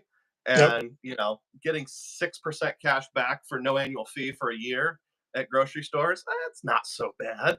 I'm actually short on cash. I am points rich and cash poor. So I need to earn more cash back right now. Man, that Redstone card would have come in handy. It sure would have. That stunk. Or were you talking about or were you talking about cash? I need cash. Like, okay. Well, I should. I'm stuttering and mumbling here because I started thinking about something. Then I started thinking about how I'm stuttering and mumbling, and then I thought of a funny story. So let's work backwards. I'll tell my funny story first. I know you're old enough, John. Did you ever watch The Simpsons, or do you watch like the classic, like first 10 years of The Simpsons? Yep. Oh yeah. So we all know the steamed hams episode, and when Principal Skinner gets called out, he says something like, "Well, I should probably," that's what I felt like in that moment. Like I was Principal Skinner, stammering and stumbling to say the right thing. Okay, let me clarify what I said by I need more cash, in case there's some people here that don't normally watch my channel. So I keep a dedicated savings account just for travel, because when you travel, there's some things that you can't pay for with points. If you stop at McDonald's and get food for the family, as far as I know, there's no credit card you can pay yourself back on McDonald's purchases. So since my goal is always to hit a net zero on travel, I have to do one of two things. I either have to cash out points, I have to use credit cards that are true cashback credit cards, like the Blue Cash Every Day, or I will, from time to time, do sign up bonuses on bank accounts, like bank account bonuses, like, make 6 direct deposits of $500 or more. We'll give you $200, that kind of thing. So right now, I've kind of run through all my cash. I haven't got the breakdown completely done yet, but just a quick glance at my um, Washington, D.C. trip. Even after using Priority Pass dining to offset the meals in the airport, even after using Aeroplan Pay Yourself Back, even after the Capital One Travel Eraser, the credit, my breakfast credits at the I Prefer Resort, I've still got $2,161.75 of expenses. The only way I know to cover that is either cashing out points or using cash back. So I've got close to 1 million transferable currency points. It will be 1 million after my wife's Inc. Business Preferred bonus posts. So yeah, for my everyday spend right now, I need cold hard cash back is what I need right now. Gotcha. Is that what you were getting at in terms of Yeah. questioning? Yep. Yeah. So I don't necessarily mean like I need cash in terms of like we're poor and about to be homeless, but in order to cover our travel expenses, I need cash. Because of your philosophy with cash and Yeah, the joy budget. of free. Yeah. I get more joy from travel being free than I do from getting high cents per point. It's nice when you can do both, but sometimes you can't. Yeah. In terms of my favorite hotel, I would say if I'm talking a hotel chain, I would also land on Hilton. Well, I guess you actually started with Hilton and then you changed at the last second to Marriott. So yeah, like I said, it depends on the day. It's just they're kind of like right there. They kind of ebb and flow. So yeah. So I guess, I'm also something of a hotel free agent, but there's a few specific things that Hilton does very well that works well for families. First of all, if you have gold status, which you can get a couple different ways, if you have the Surpass or higher on one of the Hilton cards, if you have any of the platinum cards from Amex, you get gold status automatically. So if you have at least that status, you're always getting at least something for breakfast. You're either getting free breakfast because they have a breakfast automatically, like Embassy Suites or Hampton Inn. You're getting your $15 breakfast credit at Embassy or at like Hilton Garden Inn. You go to the higher and fancier Hiltons, you're getting 30. If you go overseas, like when we stayed at the London Tower Bridge Hilton, it was just straight up free because they don't do the dining credits thing overseas. They just give you free breakfast. So you're always getting your meals covered, at least some, with Hilton, often fully. True. They allow for pooling of points. So like if my wife has Hilton points, she can move them over to me. So like if there's an Amex transfer bonus to Hilton, I can have. One thing that's annoying about Amex is they don't let you combine Amex points, but you can, like, she can send her points to her Hilton account. I can send mine to my Hilton account, and then she can share them with me. So they'll eventually get to the same place. And like she doesn't have status, I have gold status, so that works out great. There's no point in us both going after status. And then the third one that's huge for us is they have guaranteed connecting rooms. So as far as I'm aware, it's the only major hotel chains that you can book connecting rooms on their website or their app. Most of the others, like with IHG and with Choice, it's like you have to make 2 separate bookings and then you have to call the hotel and just kind of beg them to give you a connecting room, which, usually they'll say something like, well, we'll try our best, but it's not guaranteed. It's like, I want the guarantee. So thank you, Hilton. They also don't have any resort fees if it's an all point stay. They have fifth night free. So there's just a lot of things about Hilton that works for families.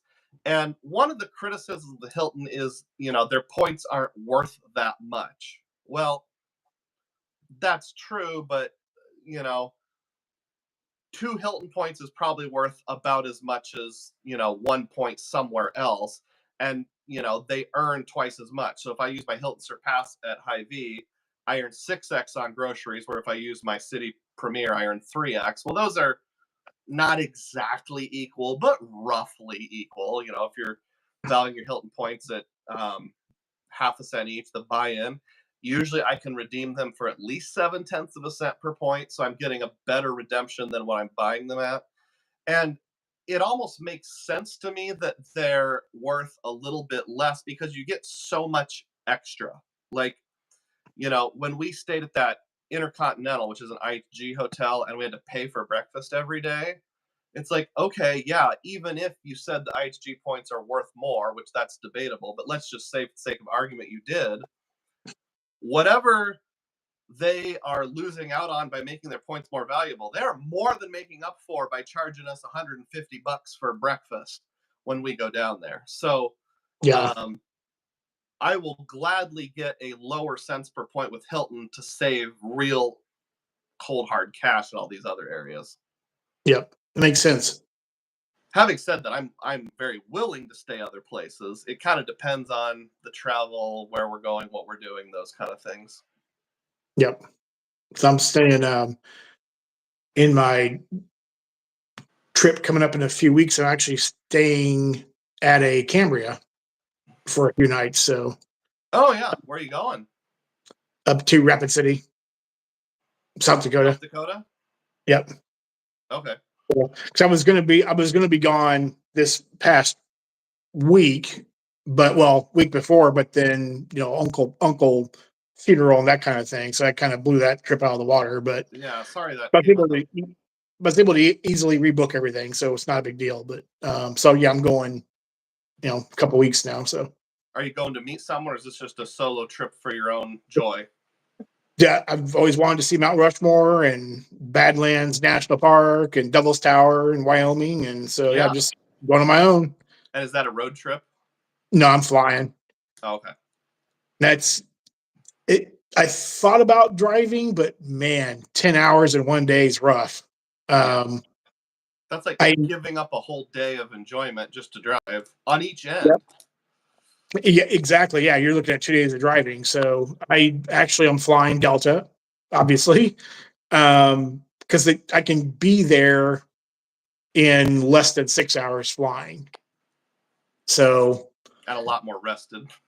yeah, yeah, very much so. Long So drives wear you out.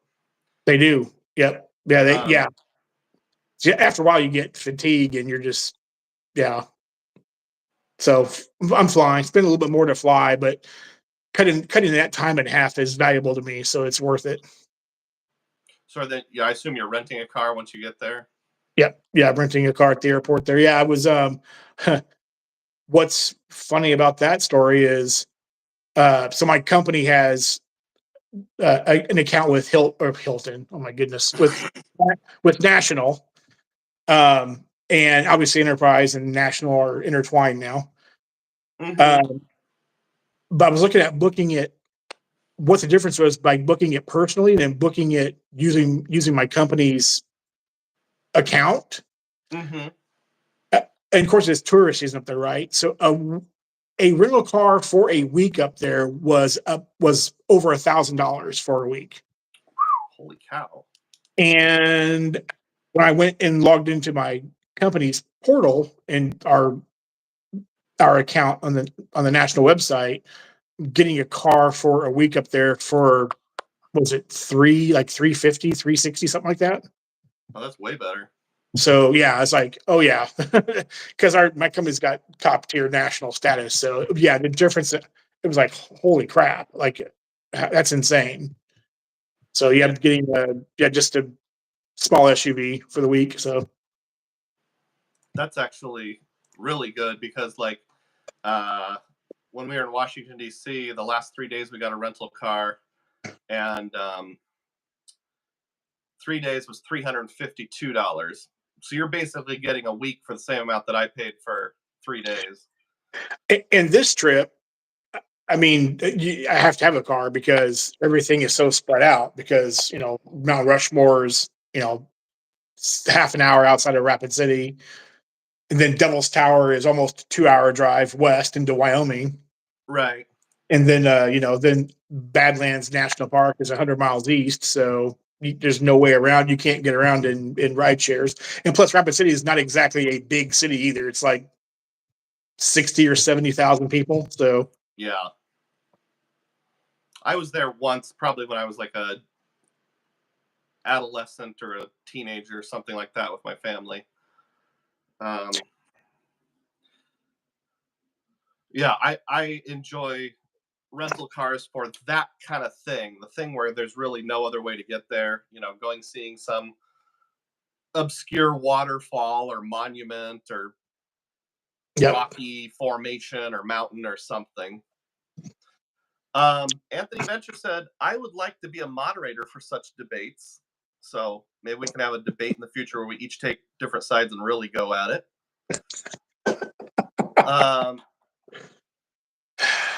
Not spreading the love, Anthony. Yuri G says, online category works at Walmart via Walmart Pay or MPX. So Walmart Pay is sort of like Walmart's equivalent of Google Wallet, is my understanding. Mm-hmm. Have you ever tried that? Have you ever tried Walmart Pay, John? I have not. Never tried it. Okay. I have no idea. Never tried it. I have no idea what MPX is. So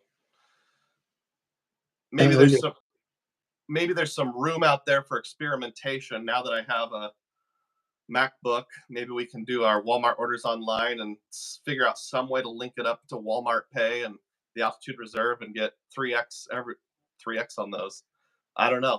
It's definitely worth a try. Thank you, Yuri. I'll write that down and we'll look into it. Walmart Pay. Let's see. Yuri shops mostly at Aldi. That's a good choice. Very inexpensive. Richie says he gets meat from Butcher Box. Rocky versus Drago. Butcher Box, I think, is a monthly or something like subscription service, I think, for meat. Yeah. Yeah, I think we got something like that as a gift once where we got like one big package. Yuri also says he does manufactured spending of around $20,000 to $30,000 per month. That's wild. Like, wow. Yeah, I think I dabble in manufactured spending, but I've done that like maybe over the last 7 months. That's been my total. He says he's retired. Well, that helps. Let's see.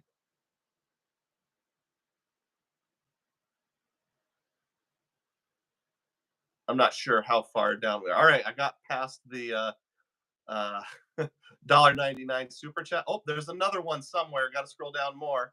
QC Man 2000 threw in $1.99. Thank you, Quality Control Man. I appreciate that.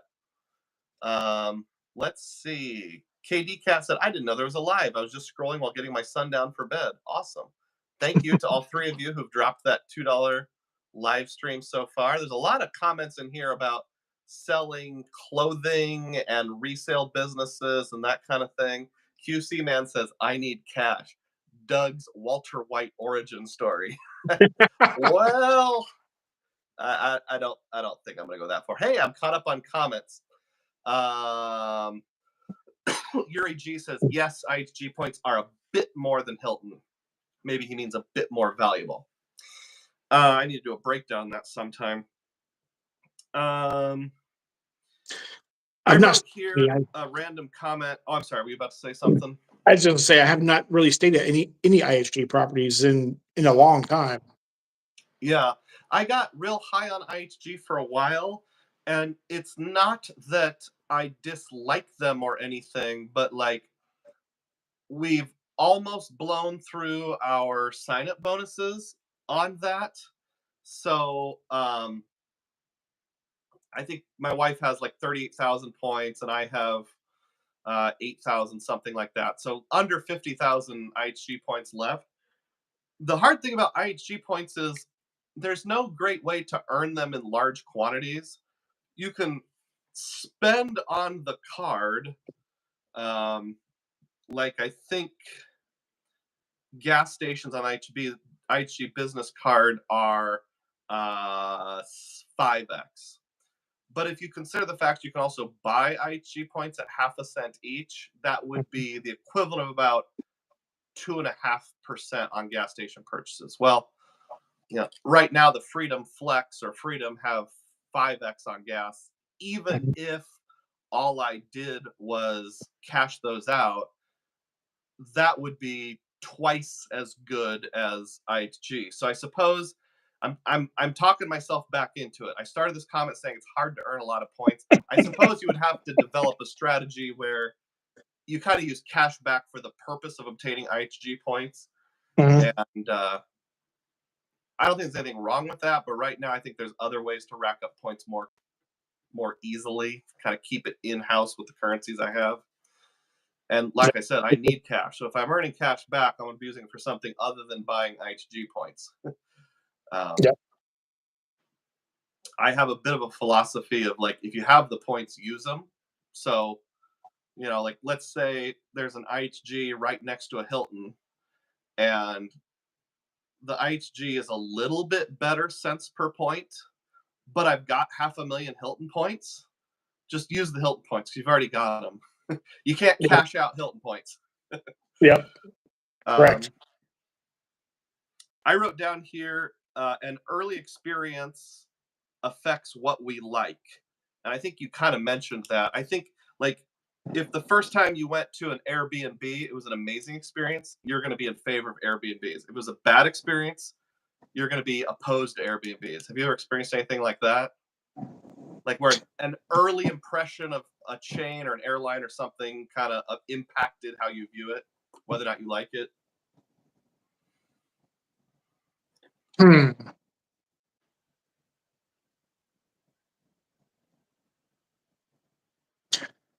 I would say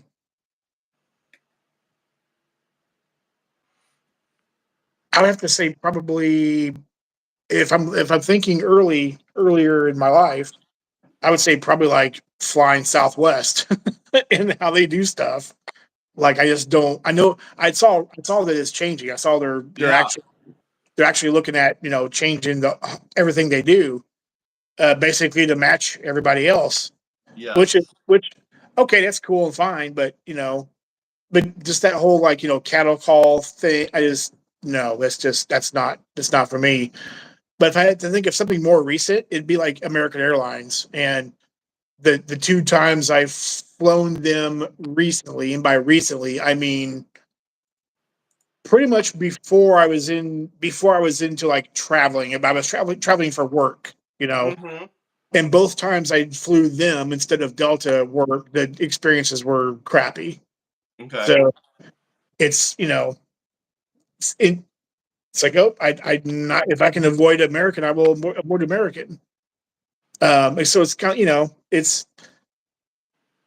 you just remember those things, right? But you also, but I know sometimes people will talk about the bad things that happen, right? Like everybody's quick to complain and say, oh, this thing sucks, or whatever it is.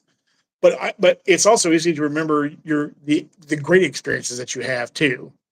And that's, and again, nothing at all is perfect, but I've had nothing but good experiences with Delta so far. So, you kind of remember the good and bad, just like anything else in life. Yeah. What about you?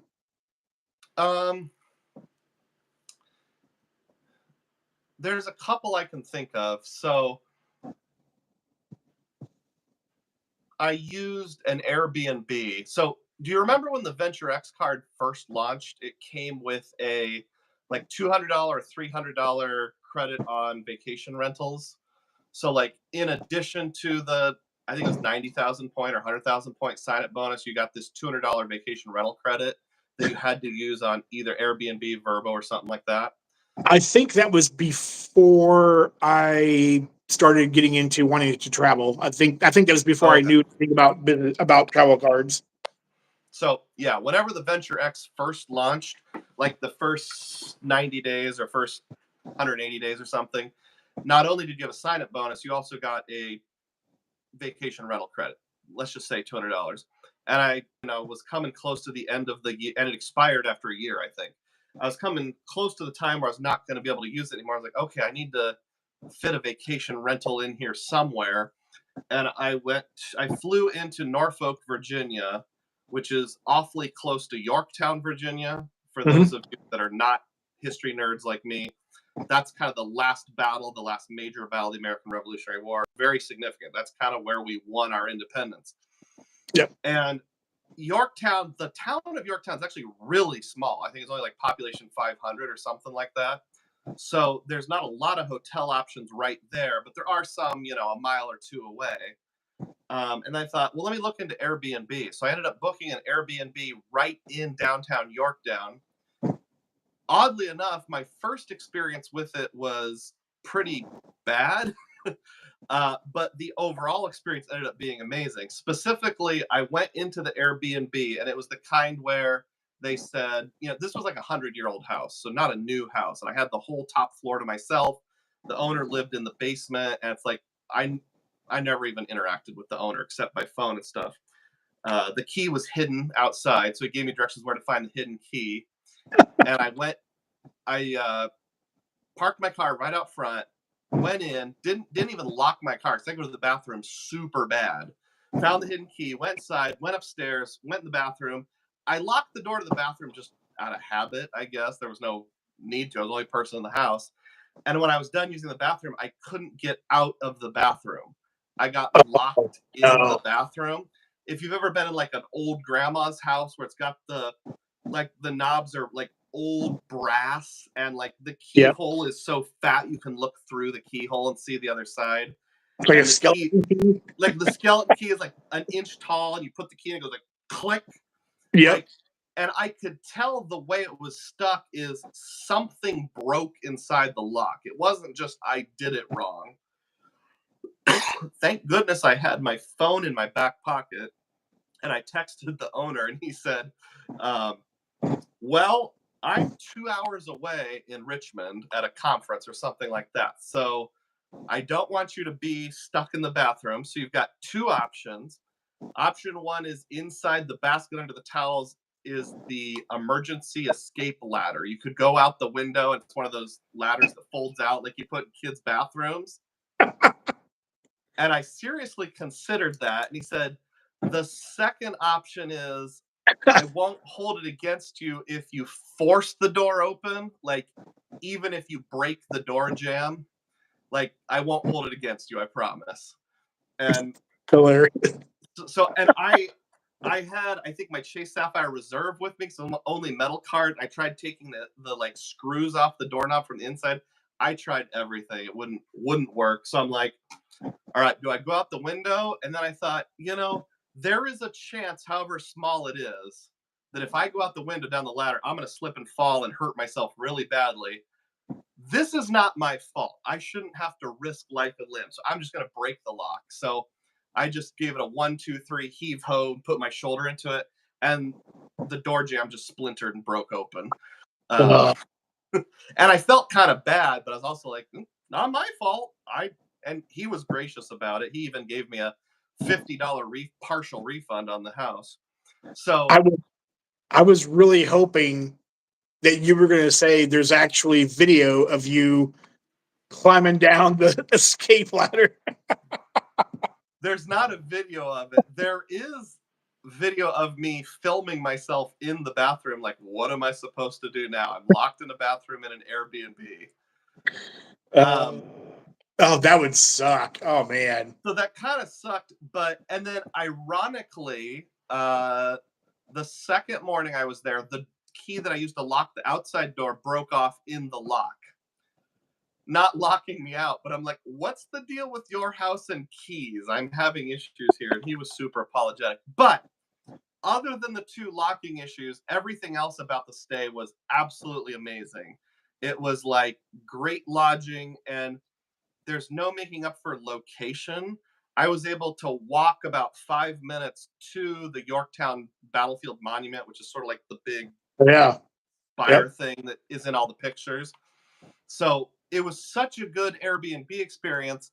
I thought to myself, I'm an Airbnb guy. I love this. The owners are all like super responsive and kind, and I was able to do laundry, and this was just amazing. I got a good value, and I was able to stay right downtown. Well, so at that time, it was still kind of the tail end of COVID. You could buy Airbnb and pay yourself back with Chase points at like 1.25 or 1.5 cents per point. So I bought $1,000 worth of Airbnb gift cards and paid myself back. Well, that was like 2001. I still haven't used up all those gift cards yet because I was like, I'm going to be an Airbnb guy. Turns out I'm not. So, and I don't know that I've ever had a bad experience at Airbnbs other than locking myself in the bathroom. But yeah, that really influenced what I thought I was going to be, even though I ended up not being that thing. Hey. What's up, Chad? Hey, Chad from Chad's Money Mints is here. There was a comment I was going to catch up on. We were talking about Walmart Pay with Yuri G and how to work things out. I had said, what is MPX? Mileage plus X. That's that United app where you get like extra points on stuff, which I haven't tried yet. I really need to. And Kid Kat, I did no offense meant about my American Airlines my history with them as opposed to yours. No offense meant. Was there some other comment I missed? He just said something about as a million miler with American Airlines, he was offended or something like that, or he was taking umbrage. Okay. You can't beat the route availability of AA. Yeah, whether I like it or not, they generally have the best availability flying out of Des Moines. Yes. Is it okay with you, John, if I transition into some community questions here? Sure, yeah.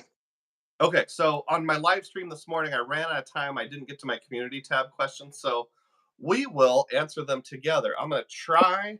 I've never done this before, pointing my phone at my computer screen. This might go terrible. I don't know. Let's find out.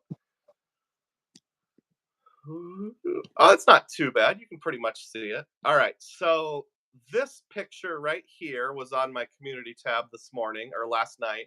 And you were supposed to guess where this picture was taken. There's a picture of me inside the thing. So we had one person who guessed it correctly, and that was RemGB. He said the West Virginia University Personal Transport in Morgantown. So yes, in Morgantown, West Virginia, they have what's called a personal transport or a people mover, which is like this really weird, like little tiny monorail thing that was built in like the 70s with a federal government grant. They were testing it out to see if like other cities would use it. It never caught on, but they've kept the original one there. It's sort of like the world's tiniest overground railroad. It's pretty cool, and it still runs on quarters too. Like you put a literal quarter in a slot to make it go, or maybe 50 cents or something like that. How fast did they go? I didn't have a tachometer with me, but I would estimate probably around 30 to 40 miles an hour, probably. Oh wow! They run on tracks, so like they have their own dedicated tracks. And like if it comes to a road, there's either a bridge that goes over the road or a tunnel that goes under. It never goes at grade, so you don't have to worry about like running into things. Morgantown is a very hilly town, kind of mountainous, so it was kind of uniquely situated for it. The first question is William Pinkett, 3829 says, do you have any plans to visit Asia in 2025 or 2026? I'll go first and let you think of your answer, John, because it's a new question to you, but I've been thinking it over. As of right now, no, I don't have any plans to visit Asia. No offense to anybody who loves to visit Asia. I don't have anything against it. I think I would love to. I've seen like pictures of Japan and the cherry blossoms and Mount Fuji, and it just looks very amazing. I've heard amazing things about the customer service. It's just too many things to do, and I have to pick between many good things. Like, Mhm. my family heritage on one side of my family is from Germany, so I'd really like to visit Germany at some point in my life. We had a great time in Sweden, so I'd like to go back to Scandinavia. I want to hit all of the British Isles countries. I've been to England and Wales. I'd like to get Scotland and Ireland and Northern Ireland. My wife wants to go to Venice someday because she likes art, and I guess there's some very specific paintings there she wants to see. We want to go to West Africa sometime because we have a loose connection there. So it's just like, if I'm only taking one international trip every other year, Asia's on the list. It's a ways down. Maybe I'll change my mind. And obviously, once our boys move out of the house, I always have this kind of like fantasy in my head that when they turn 18, they're going to leave and we're going to travel a lot more because they're not around. But I know life is expensive, so a lot of times turning 18 doesn't automatically mean you move out of the house. So I guess that's to be determined.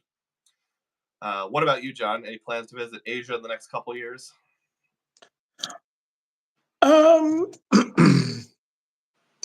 I want to go. I really want to go to Japan. Japan's always interested me a lot. Yeah, Uh, yeah, I'm aiming for 25 or 26, most likely probably 26. But I mean, that's a little bit down the road yet. So, it's a little bit hard to plan that far out with anything like flights or anything. Just be based upon uh, the time frame you can book things in. But it's definitely on my radar for yeah. sure. And I would say in the grand scheme of things, probably like I said, 2026 somewhere, probably aiming for it in 26. So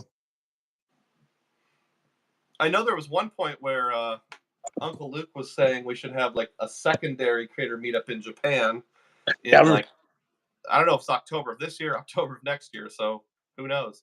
I know Cesar Joel is lobbying pretty hard and heavy for Puerto Rico in 2025. So I bet he's going to win too. We'll see how that goes. Um, there were some mentions earlier. I'm just catching up the comments about Southwest. Yuri G says, I love Southwest. We fly it a lot. Some other people commenting on different airlines. So, with Southwest going away from cattle call boarding to traditional boarding, I predict that Southwest is going to become a lot more attractive in the points and miles community, because I think there's a lot of people like me that see it's easy to use, it's easy to redeem, it makes sense in terms of routes sometimes. I just plain don't like it. But if you can get rid of the weird boarding procedure, maybe I can grow to love it. What do you think? yeah. I mean, I'm sure it'll become very attractive to a lot of people in the game. So I know their rates are pretty compared. Are not comparative, but they have a lot of like lower fare flights, a lot of direct flights, that kind of Mhm. thing. Even here in Kansas City, they have a lot of direct flights everywhere. Yeah, So very attractive. And I'm sure that they will definitely pick up traction for sure. I would think so. Yeah, there's like an early morning flight from Des Moines to St. Louis that'll connect to lots of different places with Southwest that could So become attractive for me in the near future. Next community tab question is from Yuan Low. This one's a little nerdy, so put on your seatbelts here. It's an altitude reserve question. I desperately need your data point. I just booked 2 award tickets with US Bank Altitude Reserve for the fees, but it got charged in 3 separate transactions simultaneously, one for partner booking fees and 2 separately for taxes. They're all above the $10 minimum threshold. I got multiple texts from US Bank for real-time rewards, but regardless of how many times I reply redeem, it only works on the last charge. Do you encounter similar problems, and how do you handle that? Or do you know how to get points applied at 1.5 cents per point for the second to last travel charge? Well, thank you for asking that, Yan Lo. And just a real quick lesson for people who don't know what I'm talking about. Real-time rewards is US Bank's redemption system where you can get any kind of travel, and as long as you have it set up properly on your phone, it'll send you a text message asking you if you want to redeem points for that travel. To answer your question specifically, Yan, yes, that is kind of a glitch that is known.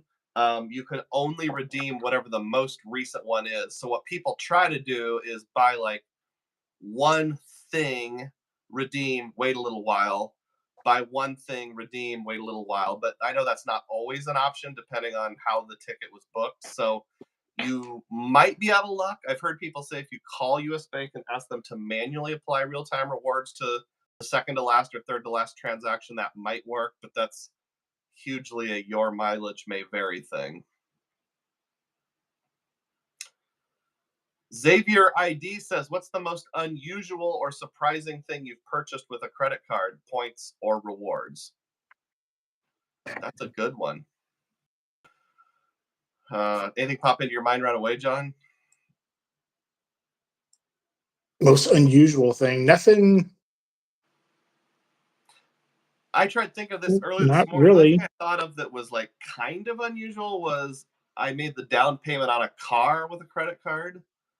Um, early in the game, back in 29, I actually drove to Kansas City and a used car, and I kind of negotiated with them by email before I showed up and said, you know, I will do this if I could put $3,000 down as a down payment on a credit card, and they let me.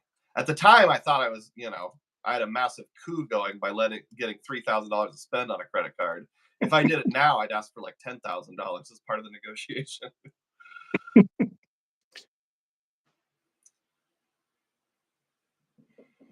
Assisted living fees, you know, I guess. Oh I know yeah.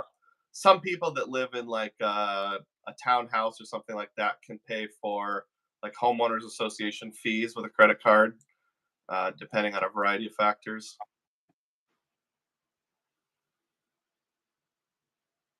If you think of anything, just jump in. Yeah. I was actually searching for a charger cord. My phone's getting ready to die.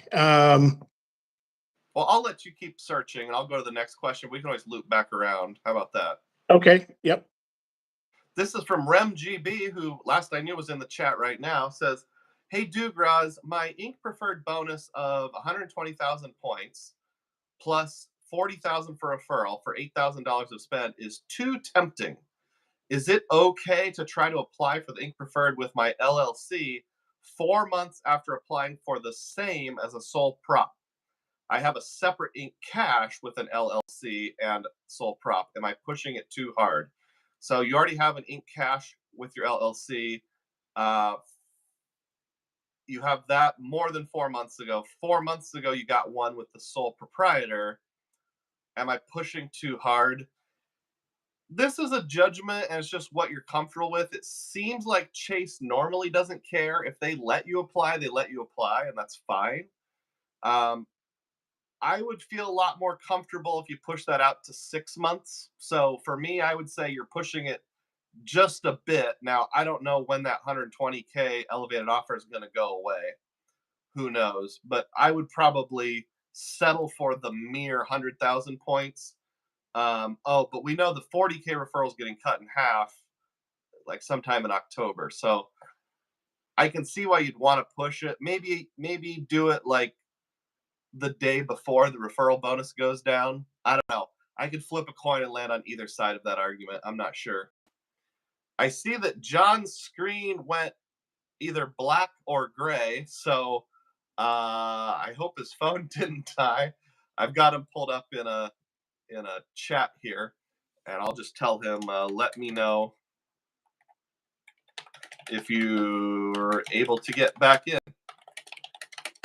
So those of you who watch my morning live stream know that I often take a break partway through, an intermission. We sometimes call it a biology break. So why not keep the tradition alive and do that right now? So I'm going to take my own break right now.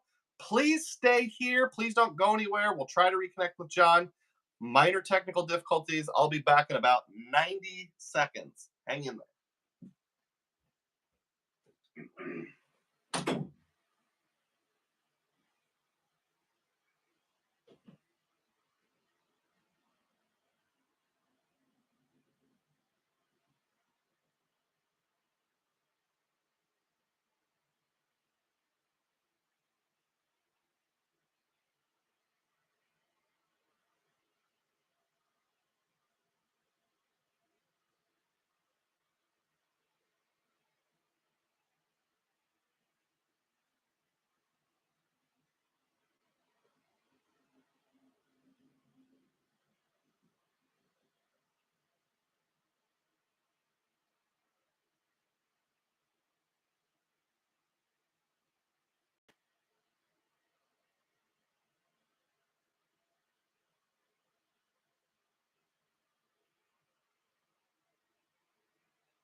Well, I see we do not have a reconnection, but hey, we only went from 34 down to 37, so I appreciate those of you who did hang in there.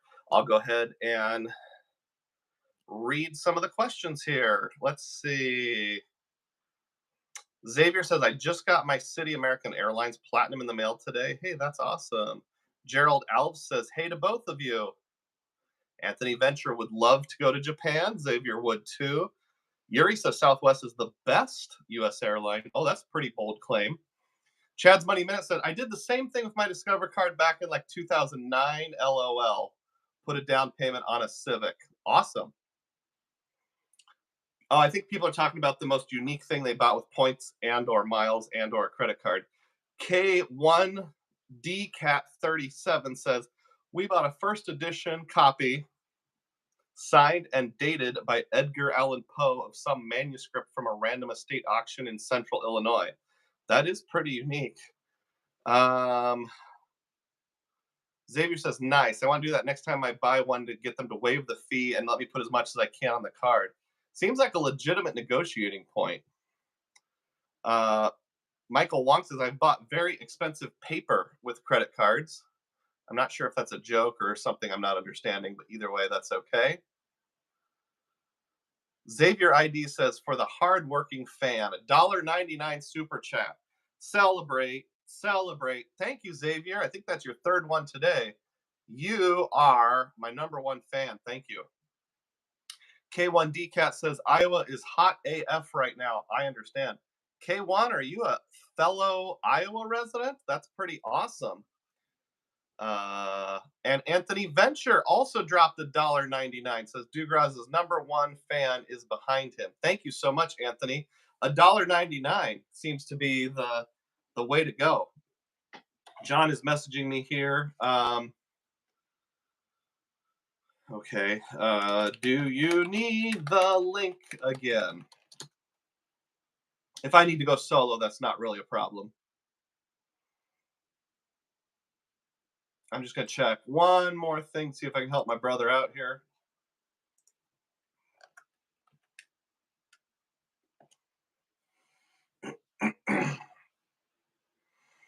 All right. Well, we've kind of run out of comments typed here, but I've got a few things written down on my piece of paper we can talk about. One of them was Google reviews. So I have an opinion about Google reviews here. Oh, Michael One also dropped $1.99. Expensive papers equals comics. Great live. Thank you. You know, I have a box of comic books from the 90s in my basement, Michael, because when I was in high school, I thought to myself, these will be valuable someday. And I took good care of them at the time. I put them in the plastic sleeve. I put the cardboard acid-free backer in there, and all that kind of stuff. I don't know if they're worth anything now. Mostly Batman comics. Anyway, Google reviews. So those of us in the Points and Miles community, I feel like we should feel a sense of obligation to leave some sort of review anytime we stay at a hotel, or I'm not saying every single landmark or attraction you visit, but at least hotels. So please drop those Google reviews.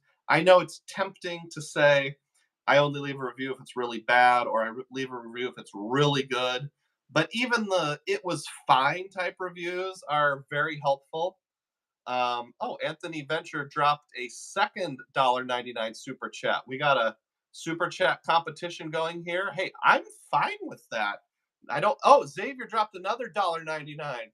They're going back and forth to prove who the biggest fan is.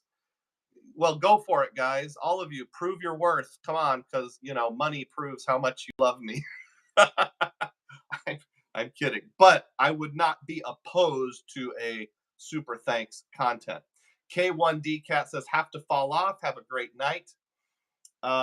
Michael Wong says, only comics from the 90s worth anything is Deadpool related. Yeah, unfortunately. I think I went to a comic book store once, maybe 5 years ago, and saw a whole bunch of the comics I collected go selling for $1 each, which means they're not worth much. So anyway, leave your Google reviews out there. That would be really, really cool. I wanted to loop back around to the Walmart topic and see if any of you can think of any other best ways to pay for either Walmart and or Walmart.com. John says he thinks he's done for the night. Unfortunately, it looks like he had a technical mistake. So thank you for joining me, John. I really appreciate that. If I think about different cards and those kind of things that I could use, right now we are doing one of two things. We're either putting our Walmart purchases, which are mostly on Walmart.com, and then my wife will go to the parking lot and they'll bring the groceries out like an online pickup type situation. We'll either put them on the Venture X card, so at least we're getting 2X and it's points, which can be used for multiple things, or whichever card we're doing a sign-up bonus on, or like a 0% offer. So even if we're only getting 1X or 2X, at least, I can put that in a money market and get 4 or 5% interest over the course of the next few months or a year. Yuri G says, I usually buy gift cards at Office Depot, Office Max, or Staples, then put it into MPX, then buy Walmart gift cards. So MPX is the Mileage Plus X app from United. Then you buy a Walmart gift card. Then you load that Walmart gift card into your Walmart account. How much does the MPX app give you for Walmart gift cards? RemGB says Bank of America customized cash gives 5.25% as Walmart Pay in-store is treated as an online purchase. Oh, that's interesting. Although I don't have $100,000 to move into Bank of America to get their preferred status, unfortunately. John McKinstry says, I saw where the PenFed Platinum Rewards card will give 3X points on groceries, including Walmart and Target. My dad has one of the PenFed cards. I don't think it's called Platinum Rewards, though. I think it's the one where it gives 5X on gas, but when you redeem it, you get 0.85 cents per point. So it's really like 4 1/4 on gas or something like that. But I'm going to write that down. PenFed Platinum Rewards. I'm also going to try the Mileage X app and doing what Yuri suggested. RemGB says, assuming your platinum honors level. Yeah, I'm not. Bruce Lee asked if you have to be military to get into PenFed. Nope, you do not. My dad was never in the military, and he was able to get one of their cards. So I don't know if there's maybe some things they have where military gets a higher status. That part I just plain don't know. So yeah, more exploring with Walmart and those kind of things. Yuri says MPX is a half mile per dollar. If you have the UA credit card, you get 25% extra, and that means 0.625 miles per dollar, and you get 5X ultimate rewards from the Ink Cash at an office supply store. That's for Walmart Pay. Okay. Sounds good. So is Walmart Pay app kind of like one of those apps where you can check out on your phone as you leave? Like there's a thing on the terminal that you scan, something like that?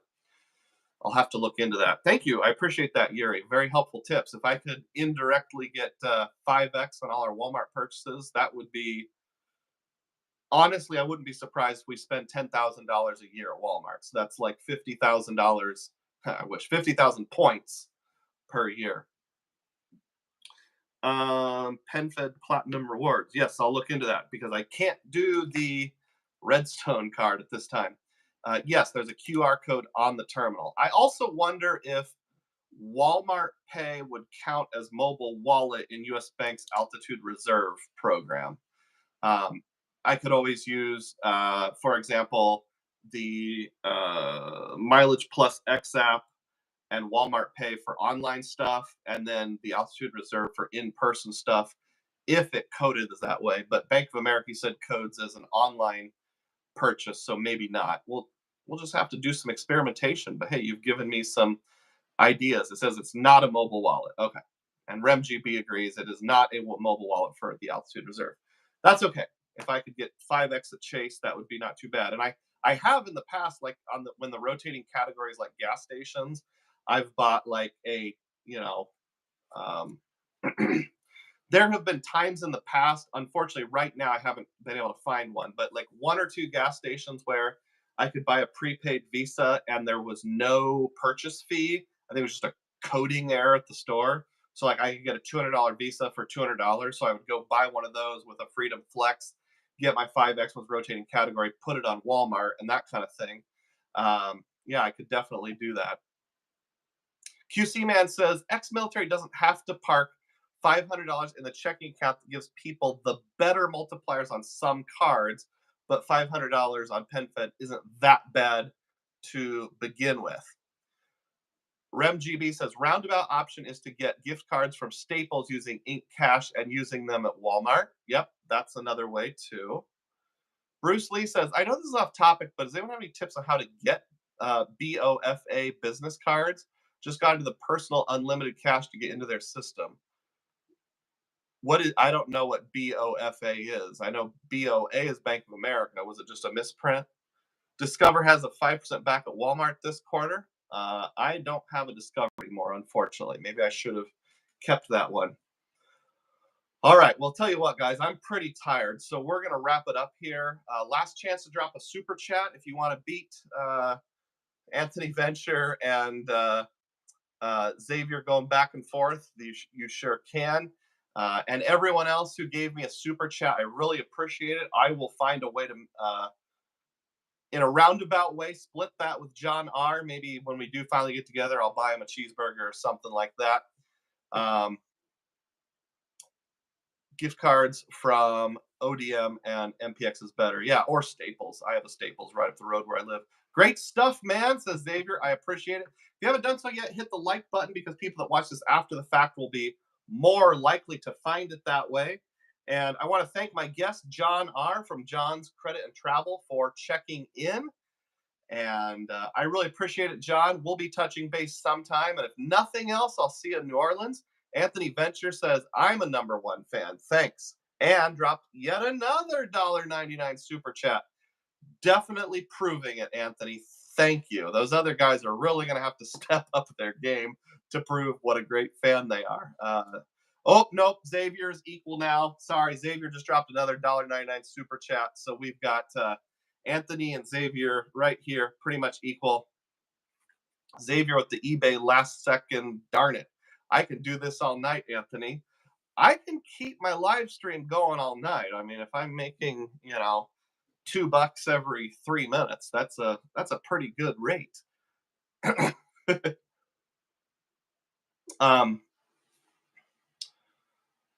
think there was one more data point I was going to go over that I just completely forgot about. Let's see if I can pull it out of the deep, dark recesses of my brain here. Maybe if I look on my phone at the pictures on my phone.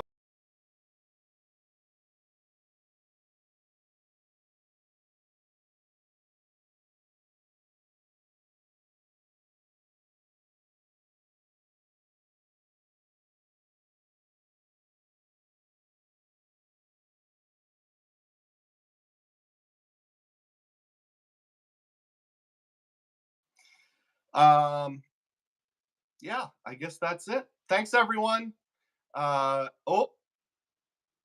Xavier has deeper pockets, but my love is stronger, says Anthony.